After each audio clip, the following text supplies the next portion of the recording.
The army chief's visit to Ladakh is over. He's back in Delhi. All eyes are now on Rajnath Singh, the Indian Defence Minister, who's going to be meeting his Chinese counterpart in just a few hours from now. It's a meeting, I repeat, that has been requested by the Chinese side. These are the big questions that we're asking ahead of that big meeting. Question number one, why does China suddenly want these high-level talks? So far, it's been military-level engagements. Why does China want these high-level talks? Question number two, are these talks just another ruse or a deception to mask aggressive actions or intentions on the ground? Question number three, how should India deal with China right now during these talks and thereafter? And question number four, will Prime Minister Modi and Premier Xi Jinping of China need to talk next? Once the defense ministers talk to resolve the overall situation, the big game, as Gaurav put it, will it take a conversation between the Indian Prime Minister and the Chinese Premier? Joining me live, very privileged to have with me, Lieutenant General Syed Ata Hasnain. He's he's a veteran, army veteran who has commanded in Jammu and Kashmir. He's commanded in Ladakh as well. Also with us, very happy to have Ambassador Vishnu Prakash. He's a former diplomat who has been India's envoy to several countries, including South Korea. Gentlemen, thank you very much for being with me. General Hasnain, coming to you first. Indian Army Chief in Ladakh today. Very important message from him that comes hours before the two defense ministers meet far away in Moscow. Clear statement saying what Indian Army has done in the last 6 days is historic as far as the line of actual control is concerned. But we are still very hopeful of resolving this situation through dialogue. The importance of that, sir.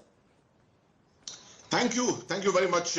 No doubt, very interesting developments both in Ladakh and in Moscow. Let me talk about Ladakh first. The chief, last 36 hours, he's been there.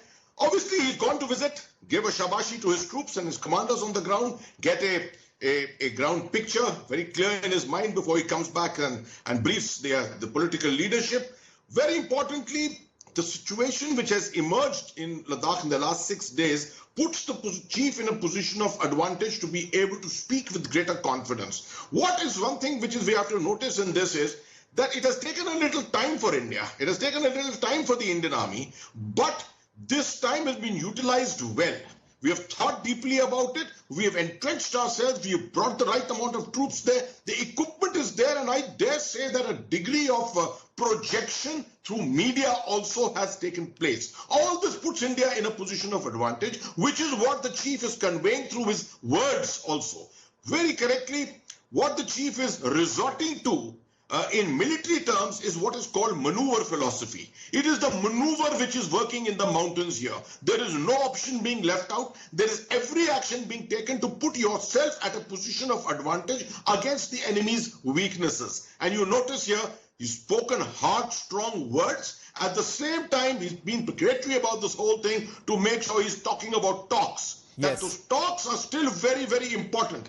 I think the fact that we are now on the ground, we have got sufficient troops, we are prepared for the winter, we are stocked for the winter, is adding oodles of confidence to the leadership, which is what needs to be conveyed to the political leadership, which is what is going to make a difference to the talks which are taking place in Moscow. Very, very interesting points made there. Ambassador Prakash, how do you see the talks that are going to happen between the two defense ministers in Moscow, sir?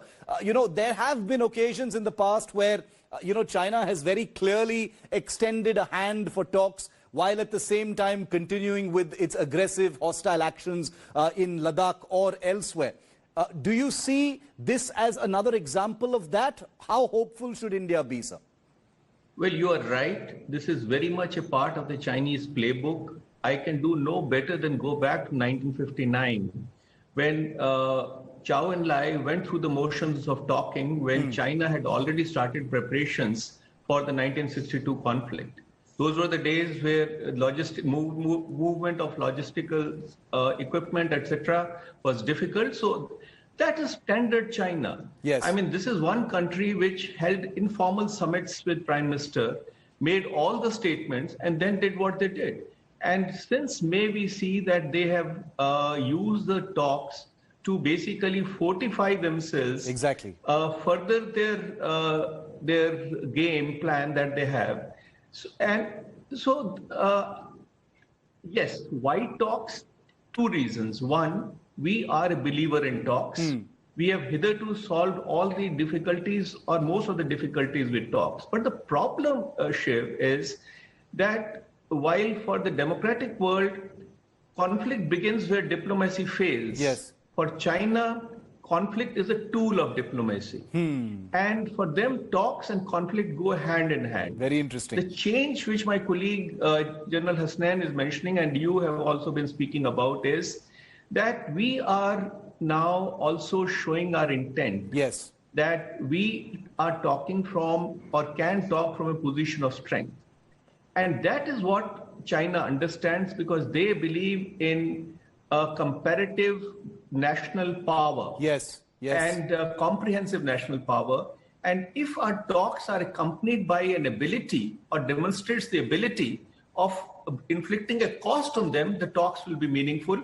And that is what we are trying to do. Okay. So long as we do that, I am hopeful. Okay, very interesting. General Hasnain, what this basically means is, and let's never lose sight of the fact that the last time the Chinese wanted a similar meeting, the Indian side had actually refused because that was when the standoff was just building up. This time the Indian side has agreed. So that is another confirmation that we are going to be speaking from a position of strength.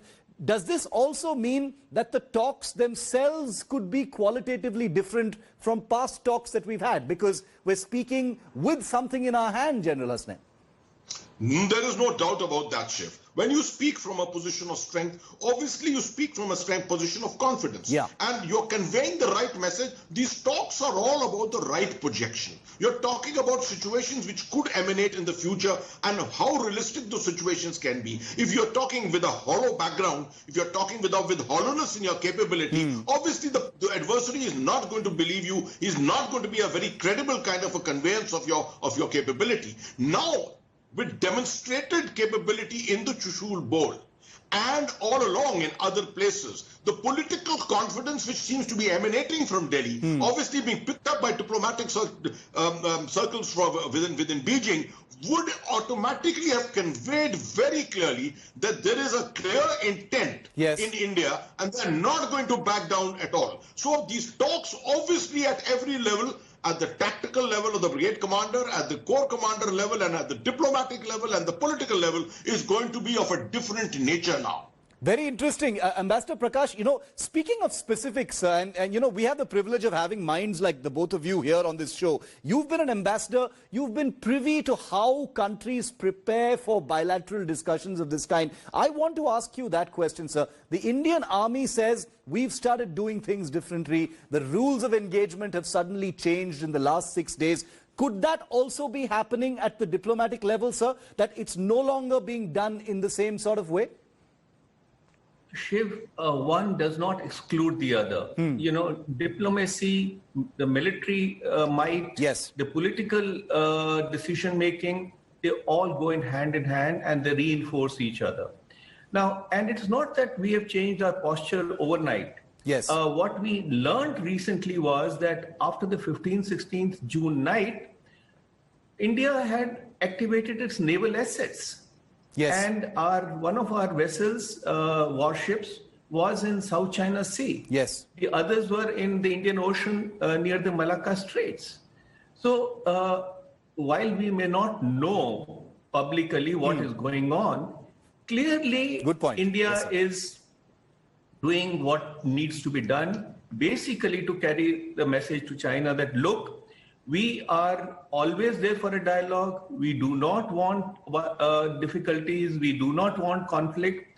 But our friends, if you want it, then you will also come in the harm's way. Yes. And you have to decide.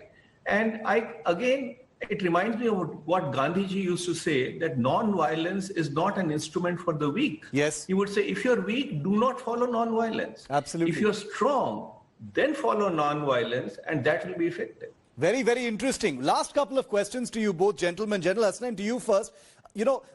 India is no longer naive. Even if we were politically or diplomatically naive at some point of time, many decades ago, perhaps, that is certainly not the case. And like Ambassador Prakash said, things have not suddenly changed overnight. This has been an evolution.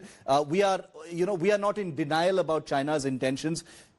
Accounting for all of that, General Hasnain, what would be an ideal sort of outcome from the current talks that are going to happen between the two defense ministers, realistically speaking?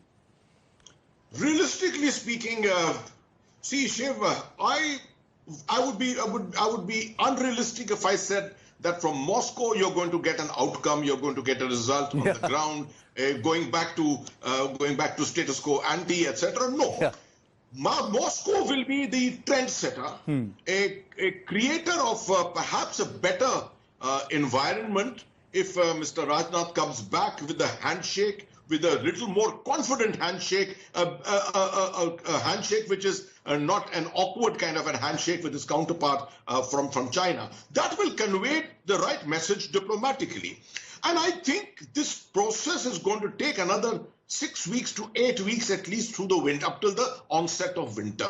And this is the time when China will continue to play mind games with you, hopefully attempt to try and gain some tactical advantage at certain places. Yes. While talks will carry on, talks will definitely carry on. As I told you, this is a maneuver approach. Maneuver approach means how to put yourself into a position of advantage. That advantage he will want to get. There is a tremendous amount of territory all over the LAC on Ladakh where he can attempt to do something. We need to be careful about this. We need to ensure that we don't get misled by this kind of a projection which he may do. So therefore, trust is something which at the moment I think is behind us. We should not bother about trusting China too much. Yet we should not compromise on taking forward the talks. Okay, very interesting. Speaking from a position of advantage, we might as well take the talks forward and ensure that we will play ball. We will ensure that the handle is still in our hands, so that we see by November we will be in a position where we can probably expect China to start backing down. Very interesting on the trust factor. Ambassador Prakash, with everything that has happened in the last 4 months and even China's actions before that,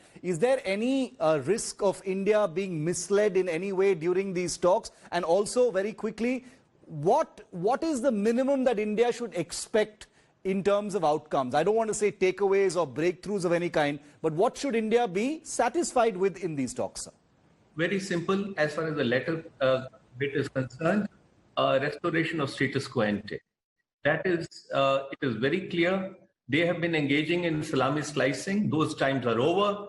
If they want to talk and they want to start the process of engagement again, status quo ante has to be restored. Mind you, China has not even once spoken of restoration of status quo ante, so that is the minimum. And the first part of your question was about the trust, sir. Are we likely to be misled again? Is there a possibility of that? Well, there is no question of that. There is no question of that. There is complete breach of trust. Here is an adversary which has thrown 35 years of CBMs, agreements, etc. out of the window. Yeah. And not only that, after starting the process, starting the conflict, they have been accusing India. Yes. They have been basically speaking with a forked tongue to the extent that it is almost unbelievable. So no, yes, there is no question of trust, but it's important to remember that we are destined by geography to be neighbors, and conflict is not a choice for either of the countries. If we can, we would like to live as peaceful neighbors. Absolutely. And that is the message that's gone out both from Rajnath Singh, the defense minister, as well as Army Chief General Manoj Mukund Naravane, saying that we know what we are doing, we can secure our territory, but we would like to resolve all our issues through dialogue. A message of peace, even though there is nothing peaceful about what's going on at the border in Ladakh. Ambassador Prakash, General Hasnain, always a pleasure. Thank you very much for being with me here on 5 Live. Hello everyone, this is Rahul Kamal here. Hope you enjoyed this video. For the latest news and analysis, like and subscribe the India Today YouTube channel, and don't forget to press the bell icon to stay updated.